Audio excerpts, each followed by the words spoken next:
जय श्री झूलेलाल। सिंधी समाचार राजस्थान में तव्हांजो स्वागत आहे। अॼु पाण ॻाल्हि कंदासीं नंढी सताए जे बारे में, ॿियो वॾी सताए जे बारे में।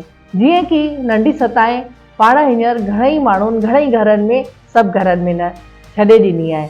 अगरि पंहिंजा रीति रिवाज पाण छॾे ॾींदासीं त केरु कंदो?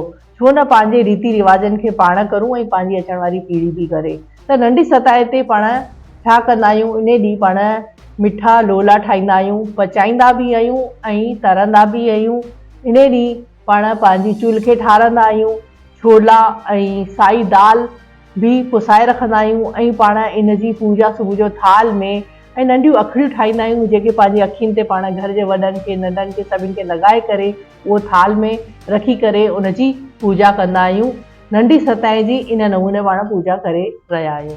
वॾी सताए ते छा कंदा आहियूं? वॾी सताए ते बि पाण मिठा लोला, मिठियूं मानियूं, पकवान ऐं ॿियो मिठा खाखरा ठाहींदा आहियूं ऐं घणेई तरह जा ताम ठाहींदा आहियूं, जेके पाण ॿिए ॾींहुं खाईंदा आहियूं। इन में पाण अखिड़ियूं ठाहींदा आहियूं, जंहिं ते मखणु लॻाए करे पाण सभिनि जी अखियुनि ते पूजे करे पोइ उन थाल में पूजन में उनखे रखंदा आहियूं।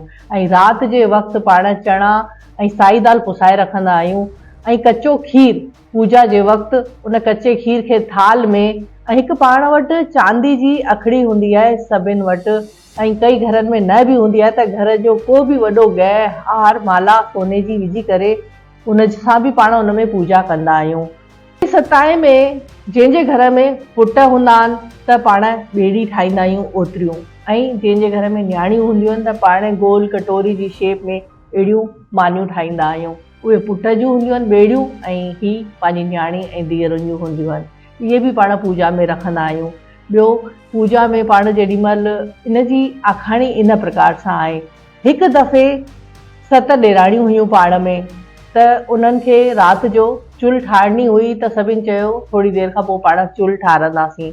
त 6 ॼणियूं चुल्ह ठारणु वही हलियूं ऐं जंहिंमें जेकी नंढी हुई उनखे नंढो ॿार हो, उन चयईं जेॾीमहिल बि तव्हां चुल्ह ठारो त मूंखे ज़रूरु उथारिजो। पर हू सभु उनखे भुलिजी वियूं, छोकी उहा पंहिंजे ॿार खे खीर पियारणु वही हली। त इन वजह सां उन्हनि 6 ॼणनि पूजा कई, चुल्ह खे थधो कयनि, जीअं कि पाण राति जो ठारंदा आहियूं चुल्ह खे, ऐं उन खे विसरी वियूं। त इन सां उनखे छा थियो? उनजो ॿिए ॾींहुं उनजो पुटु बेहोश थी वियो।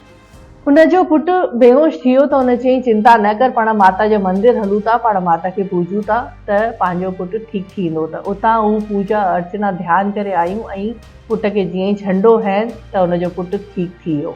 तॾहिं खां वठी पाण इहो थधो ठाहींदा आहियूं ऐं उन में इहो जेॾीमहिल पाण थाल में कचो खीर, अखड़ी ऐं साई दाल ऐं छोला रखंदा आहियूं ऐं ॿियो पंहिंजो जेकी बि शीतला पंहिंजी चांदी जी ठहियलु हूंदी आहे उन में या सोने जा गिह विझी करे इहो चईंदा आहियूं, सावण माई जी सताए आई भरियूं छोलियूं ॾे, जहिड़ी सची शीतला तहिड़ो हू करे, सतीअ संदा 7 पुट।